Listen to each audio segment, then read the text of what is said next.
राजस्थान की अंता विधानसभा सीट अब hot seat बन चुकी है क्योंकि यहां पर प्रदेश के बड़े नेताओं की प्रतिष्ठा दांव पर लगी हुई है।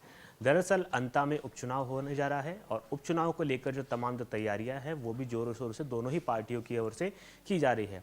स्टार प्रचारकों की दोनों ही पार्टी की ओर से सूची जारी कर दी गई है जिसमें राजस्थान के कई बड़े दिग्गज नेता शामिल हैं। वहीं दूसरी ओर अब जो नामांकन हैं वो पूरे हो गए हैं और लगभग 20 नामांकन चुनाव आयोग की ओर से स्वीकार कर लिए गए हैं। हालांकि 27 तारीख तक नामांकन वापस लेने का समय है, तो ऐसे में समय सीमा को देखते हुए अब मान मनोहार की जो कवायद है वो भी शुरू हो चुकी है क्योंकि बीजेपी की ओर से बागी होकर रामपाल मेघवाल ने अपना नामांकन दाखिल किया है। तो बीजेपी के लिए एक कड़ी चुनौती यह है कि रामपाल मेघवाल को कैसे न कैसे मनाया जाए। हालांकि प्रदेश अध्यक्ष मदन राठौड़ की ओर से एक बयान जारी किया गया है। उनका आरोप यह है कि प्रमोद जैन भाया की ओर से रामपाल मेघवाल को नामांकन भरवाया गया है और उन्होंने ये भी कहा है कि रामपाल मेघवाल हमारे पुराने कार्यकर्ता और नेता हैं, तो उनको पार्टी मना लेगी और उनसे नामांकन वापस ले लिया जाएगा। वहीं दूसरी ओर प्रमोद जैन भाया की जो पत्नी है उर्मिला भाया, उनका भी नामांकन निरस्त कर दिया गया है। ऐसे में अब जो दिग्गज है वो जो मामला देखने को मिल रहा है, दिग्गज नेता है वो कड़ी टक्कर 3 नेताओं के बीच में ही देखने को सामने मिलेगी।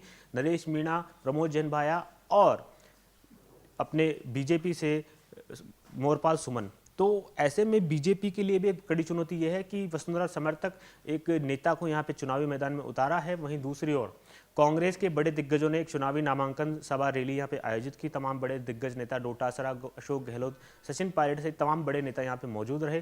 तो दूसरी ओर नरेश मीणा अपने स्तर पर जो जनता है उनसे मिल रहे हैं, लगातार वो जनता से रूबरू हो रहे हैं। तमाम मुद्दों पर कांग्रेस और बीजेपी दोनों को घेरने के पीछे नहीं हट रहे हैं क्योंकि प्रमोद जैन भाया के कार्यकाल को लेकर लगातार सवाल उठते रहे हैं। प्रमोद जैन भाया पर बड़े भ्रष्टाचार के आरोप भी लगते रहे हैं। उसी मुद्दे को नरेश मीणा ने इस अंता विधानसभा उपचुनाव में उठाया है और उसी मुद्दे को लेकर जनता के बीच जा रहे हैं। वहीं दूसरी ओर मोरपाल सुमन है वो कहीं न कहीं जमीन से जुड़े हुए नेता है, स्थानीय नेता है, तो उसका फायदा बीजेपी को मिल सकता है। लेकिन बीजेपी को यहाँ पे कड़ी मेहनत करनी पड़ेगी क्योंकि मोरपाल सुमन एक पहली बार चर्चा में आए हैं और दूसरी ओर प्रमोद जैन भाया लगातार ऐसे विधायक भी रह चुके हैं। नरेश मीणा लगातार चर्चाओं में, राजस्थान की सियासत में चर्चाओं में बने हुए हैं। ऐसे में माना जा रहा है कि बीजेपी के लिए यहाँ पे बड़ी चुनौती है कि मोरपाल सुमन को कैसे न कैसे जीत का सेहरा बंधवाया जाए। दूसरी ओर प्रमोद जैन भाया के लिए सबसे बड़ी कड़ी चुनौती यह है कि नरेश मीणा से कैसे टक्कर ली जाए क्योंकि वो लगातार प्रमोद जैन भाया की छवि को कहीं न कहीं बिगाड़ने की कोशिश कर रहे हैं, चुनावों में उसका फायदा उठाने की कोशिश कर रहे हैं। वहीं दूसरी ओर नरेश मीणा के लिए जो जातिगत समीकरण है वो कहीं ना कहीं हावी पड़ता दिख रहा है क्योंकि मीणा वोट बैंक में सैन लगा सकते हैं, अन्य दलित वोट बैंक में सैन लगा सकते हैं, लेकिन जो ओबीसी और जनरल के वोट हैं उनको लेकर कहीं ना कहीं कश्मकश की स्थिति बनी हुई है। वहीं बीजेपी के लिए जो प्रत्याशी है मोरपाल सुमन वो माली समाज से आते हैं और माली समाज का यहाँ पे अच्छा खासा वोट बैंक है। और जातिगत समीकरण की बात करें तो यहाँ पर कहीं ना कहीं थोड़ा सा जातिगत समीकरण बीजेपी की तरफ भी खिसकता हुआ दिख रहा है। तो ऐसे में प्रमोद जैन भाया, नरेश मीणा और मोरपाल सुमन, इन तीनों ही प्रत्याशियों के बीच कड़ी टक्कर और कड़ा मुकाबला देखने को यहाँ मिल सकता है। हालांकि बीजेपी की ओर से दावा किया जा रहा है कि बीजेपी कई विधायक हैं उनकी ओर से दावा किया जा रहा है कि यहाँ पर हमारी जीत तय है। हालांकि टक्कर जो है दोनों, जो नुकसान है नरेश मीणा प्रमोद जैन भाया को पहुंचाने वाले हैं।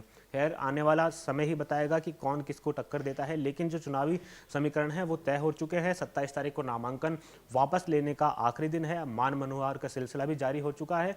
बीजेपी की ओर से रामपाल मेघवाल जिन्होंने प्रत्याशी के लिए नामांकन दाखिल किया है उनको भी मनाने का सिलसिला जारी हो चुका है और अन्य जो निर्दलीय प्रत्याशी उन्होंने नामांकन दाखिल किया है वो कहीं ना कहीं जो अन्य जो दल है उनके द्वारा मान मनोहार की जा रही है।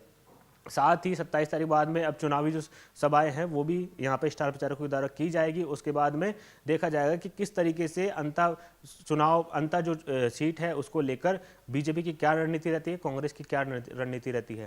खैर फिलहाल जिस तरीके की चर्चाएं चल रही है उसको लेकर माना जा रहा है कि वसुंधरा राजे, अशोक गहलोत, सचिन पायलट और भजनलाल और प्रदेश अध्यक्ष मदन राठौड़ इन सभी नेताओं की प्रतिष्ठा दांव पर इस सीट पर लगी हुई है। कैमरा पर्सन विक्रम के साथ मैं हेमंत शर्मा, जयपुर।